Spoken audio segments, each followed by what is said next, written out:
You guys look a little tired. How about I read you a story? I think we're gonna read Snow White tonight.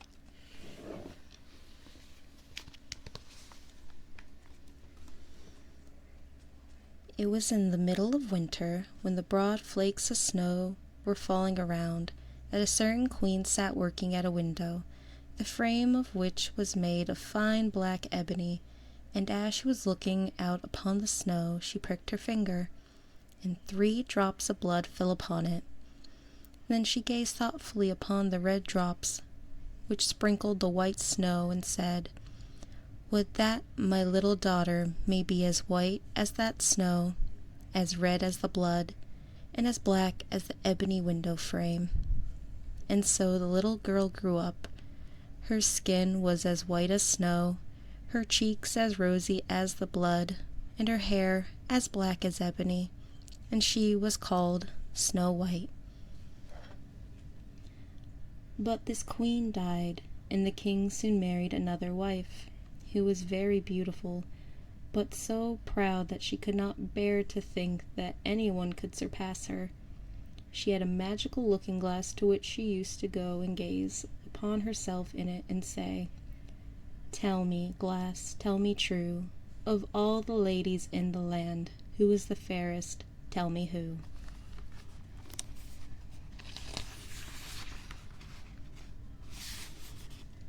And the glass answered, "Thou, queen, art fairest in the land." But Snow White grew more and more beautiful, and when she was 7 years old she was as bright as the day, and fairer than the queen herself. Then the glass one day answered the queen when she went to consult it as usual, "Thou, queen, mayest fair and beauteous be, but Snow White is far lovelier than thee." When she heard this, she turned pale with rage and envy, and called to one of her servants and said, "Take Snow White away into the wide wood, that I may never see her more." Then the servant led her away, but his heart melted when she begged him to spare her life, and he said, "I will not hurt thee, thou pretty child."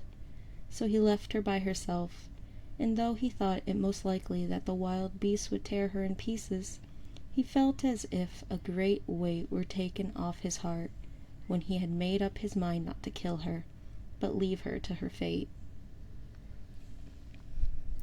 Then poor Snow White wandered along through the wood in great fear, and the wild beasts roared about her, but none did her any harm. In the evening she came to a little cottage, and went in there to rest herself, for her little feet would carry her no further.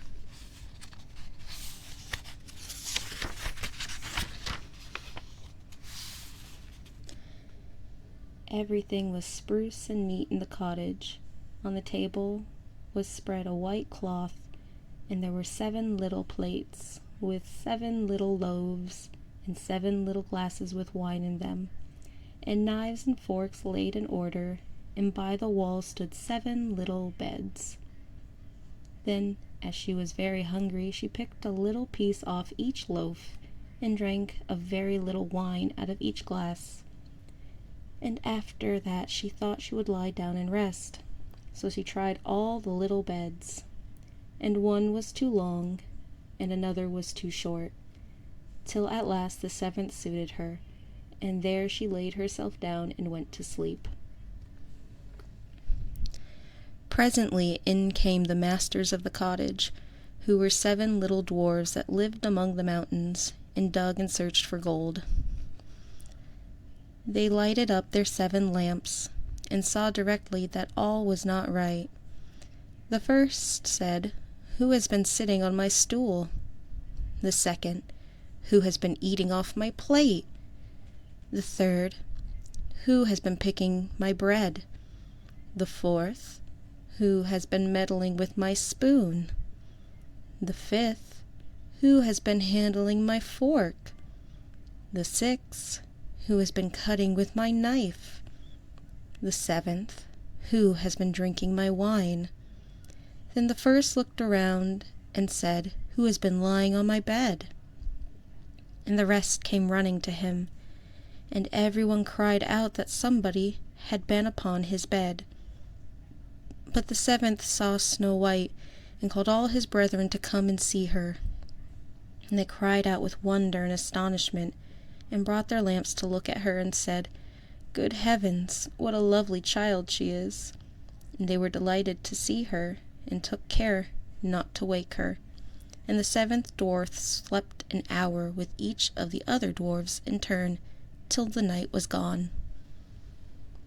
In the morning Snow White told them all her story, and they pitied her, and said if she would keep all things in order, and cook and wash and knit and spin for them, she might stay where she was, and they would take good care of her.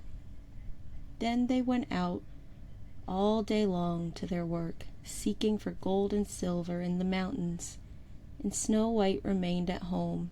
And they warned her and said, "The queen will soon find out where you are, so take care and let no one in."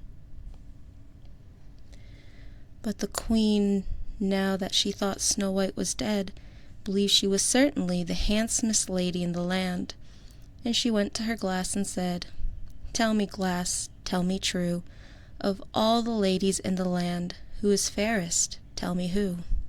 And the glass answered, "Thou, queen, art the fairest in this land, but over the hills in the greenwood shade, where the 7 dwarves their dwelling have made, there Snow White is hiding her head, and she is lovelier far, O queen, than thee."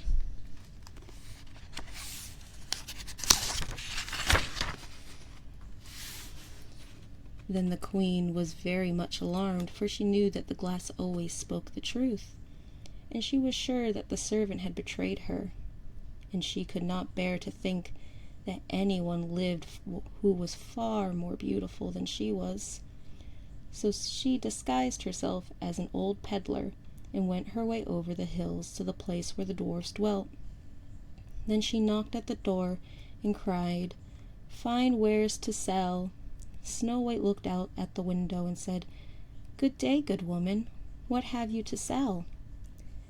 "Good wares, fine wares," she said, "laces and bobbins of all colors. I will let the old lady in. She seems to be a very good sort of body," thought Snow White. So she ran down and unbolted the door. "Bless me," said the old woman, "how badly your stays are laced. Let me lace them up with one of my new nice laces." Snow White did not dream of any mischief, so she stood up before the old woman, but she set to work so nimbly and pulled the lace so tight that Snow White lost her breath and fell down as if she were dead.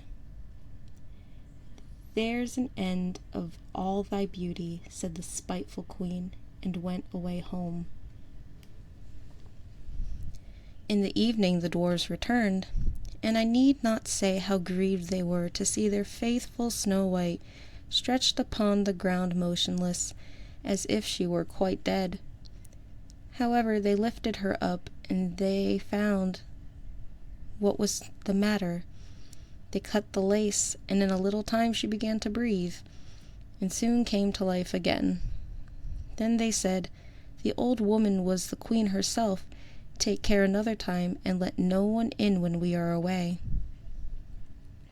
When the queen got home, she went straight to her glass and spoke to it as usual, but to her great surprise it still said, "Thou, queen, art the fairest in all this land, but over the hills in the greenwood shade, where the 7 dwarves their dwelling have made, there Snow White is hiding her head, and she is lovelier far, O queen, than thee."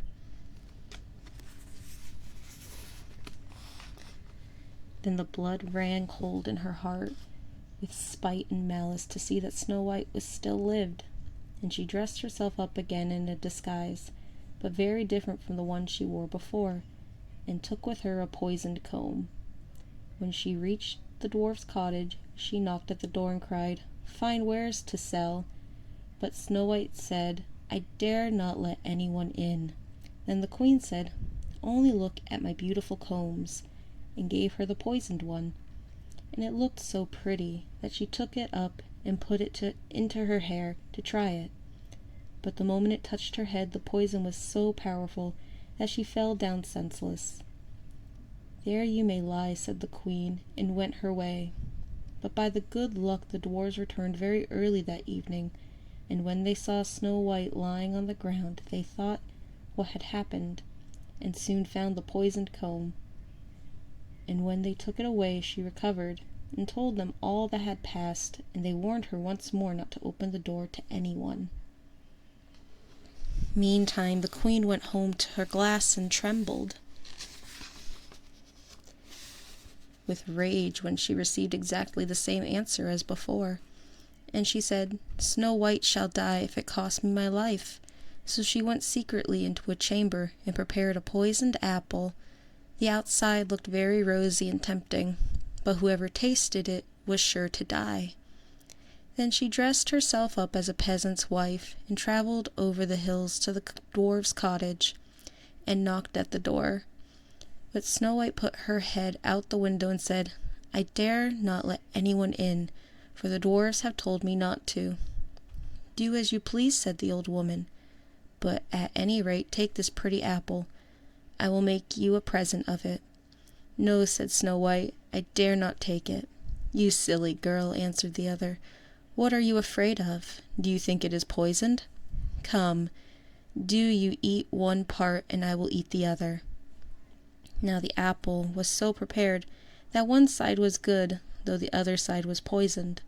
Then Snow White was very much tempted to taste, for the apple looked exceedingly nice, and when she saw the old woman eat, she could refrain no longer.